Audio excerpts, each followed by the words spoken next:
In our first video segment, we looked at the basic story of economic growth. To briefly recap, what did we say? First, we have to save. We have to give up some of our current consumption and allocate the resources that were being used to produce those goods toward capital goods. Those additional capital goods that we produce are investment. Now, we can invest in more capital goods or better technology. Either way, that increases our ability to produce goods and services, and we get economic growth that we can use to enjoy a higher standard of living. When I was a child, I enjoyed picture books. Who am I kidding? As an adult, I enjoy picture books, and more importantly, as an economist, I love to see pictures or graphs that tell a story. So we're going to use the model that you already know, the PPC model, to illustrate economic growth. We're going to start first by looking at the axes. Now, the axes and what we're going to label here, you saw with the PPF that sometimes it was very specific goods, pizza and surfboards perhaps, and using our resources to try to produce those two different goods. Other times, though, it's something more abstract.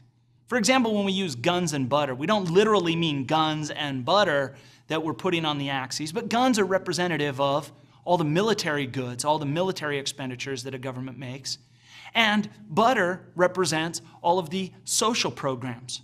So in that abstract sense, we're going to have a model here that has a category of goods on each axis. So we're going to put that, and we're going to have up here on the y-axis, we're going to have consumption goods. And on the x-axis, capital goods. Now, you may see this done differently in different places. It may, instead of capital goods, be investment goods, because an increase in capital goods, the extra capital that we get in a year that gets added to the capital stock, is investment. You might also see maybe capital goods up on the y-axis and consumption on the x. But that shouldn't bother us because the story is still the same. When you see it different somewhere else, consider how the basic concepts adapt to the way it's been drawn. Now that we've got our labels here on the graph, let's draw the PPF. If you recall, it was a downward sloping PPF.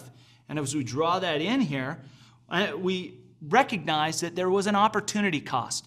As we got more capital goods, we had to give up some of our consumption goods. That PPF shows us the trade-off between the two. But we also bowed it outward because all of our resources are not equally suited for the production of consumption goods. They're not as good at producing consumption goods as they are at capital goods and other resources the other way. Now, the reason we have it bowed outward is because not all of our resources are as good at producing consumption goods as they are at producing capital goods. So we've got a downward sloping PPF that's bowed outward, and let's go ahead and choose a point on that PPF. So if we choose point A, that gives us all consumption goods, but no capital goods, because we used up all of our resources to consume. Now, that could be a good time. We could enjoy that this year, but what does it mean for the future? If we don't get any new capital, then our capital stock can't grow, and we can't enjoy economic growth and the higher standard of living that could come from that. Now, our story of economic growth can be told here on this graph because it starts with saving, giving up some of our current consumption. So what we're going to do is give up some of our current consumption, and as we do that, we're going to move to a new point on the PPF, point B. So at point B, we consume less than what we did at A, but now we're able to get more capital. What does that mean for the future? We saved, we invested, we got new capital that increases our capital stock in the next year. So next year, when that capital becomes available to be used to produce goods and services, our PPF is going to shift out because we have more available resources or better technology that increases our potential to produce goods and services. So there we've used the PPC model, the production possibilities curve model, to show economic growth. But there might be a little bit more to the story, because here we saved and invested, but did we save and invest enough? We can't just save and invest, but we have to save enough to make sure that the capital stock grows. So one of the things that happens over time is that the capital stock that we have, it wears out. It breaks down. It may become completely useless. So even though that capital can be used for many years to produce goods and services, at some point it wears out. We call this the physical depreciation of capital. And if that capital is wearing out and we're not replacing it, we actually have less resources. So we need to invest enough to at least keep our capital stock constant. So when we look at investment, what we've talked about so far, that's gross investment. The extra amount of capital that we add in a year. Net investment, though, is gross investment minus the depreciated capital. So if we have our capital depreciate and we add no new resources, no new capital, then our PPF will actually shift in. So we need to invest enough, have a high enough gross investment that net investment is at least zero, that we at least replace all of the worn out capital.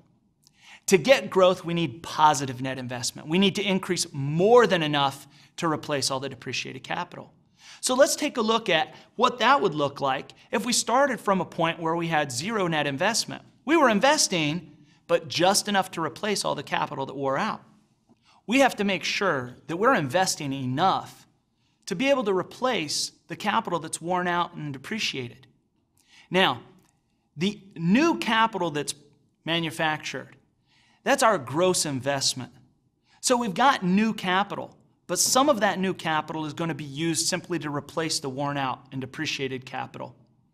Net investment is a concept of looking at the gross investment minus the depreciated capital. So if we invest in the sense of gross investment, but we don't invest enough to get positive net investment, we're not going to be able to grow. So we need to invest enough to replace the depreciated capital and then some. So let's look at our graph and see if we started at a point, and we'll get that set up one more time here. So we've got consumption goods and capital goods. Let's take a point A. Now at point A, we are getting some new capital, KA. That's new capital that's being produced. But at this point A, that's just enough capital to replace the capital that wore out. So if we choose point A, then next year we don't have an increase in our capital stock because the new capital simply replaced the capital that wore out. So in order to get some growth, we're going to need to invest more than what we got at point A. So we might choose a point like B. Now what does that mean? Well, what was the story? We had to save. So in this case, we're going to have to save more. We're going to have to reduce our consumption more in the current time period. And the resources that were being used to produce those goods can now be allocated toward the production of capital. So at KB, we get more capital goods. In fact, how much more? We got enough out to KA to replace everything that was depreciated, but from KA out to KB, that extra capital is enough to increase the capital stock, which in subsequent years is going to allow us to increase our potential to produce goods and services. And so next year, our PPF will shift out and we get economic growth. We saw that that was because we moved from point A to point B and got more capital. Keep in mind that capital goods is kind of an abstract sense of capital goods. That's both physical and human capital. In fact, even though technology is distinct, since we're dealing with this in an abstract way, it could be also from some investment into research and development that helps us create better technologies. So let's keep that in mind, that technology is another factor that could increase our productive capacity, our potential to produce goods and services. Now, one other thing that we ought to look at with the PPF is a story that we already told. Remember that distinction between production and productivity, how it was important to recognize if it was just a short-run change in production, or was it something that was impacting our capacity, our ability to produce goods and services?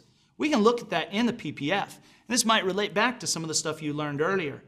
So let's set that up again, but this time let's start with a choice of capital goods and consumption goods that's inside the production possibilities frontier. So if we start at a point like A, where our resources are not being used efficiently, we've got underutilized resources, underutilized capital, and unemployed labor. We're in a recession in terms of the macroeconomy. Now, we can move from point A by putting some of those resources back to work. And as we do so, we're going to move out to another point on the PPF like point B. Now, this increase, we got more consumption goods and more capital goods. This increase in those goods is an increase in production. But our capacity didn't change. Just like the stadium, attendance increased, but the capacity of the stadium stayed the same. Our economy's production increased, but its ability to produce goods and services was unchanged. Here, as we move from A to B, production in the economy increases, but the economy's productive capacity is unchanged. So that's that distinction, and we can show that here in the PPF. One more thing that we should take a look at with our PPC model is that the PPC can be used to clarify what we saw when we talked about that distinction between production and our ability to produce goods and services. We talked about the analogy of attendance at the baseball game and the seating capacity of the baseball stadium. Now that's apparent here because if we chose point A, which is inside the PPF, where we have underutilized capital and unemployed labor, we're in a recession. Our resources aren't being used efficiently. As we get those resources back into productive use, we start to move away from point A toward the PPF. We start to move toward our potential.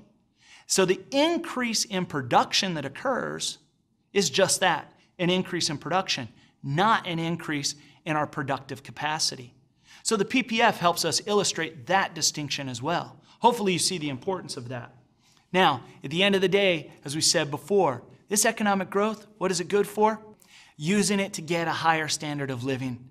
We've talked about that before, and we'll probably talk about that again. But that's why we want economic growth, is to enjoy a higher standard of living.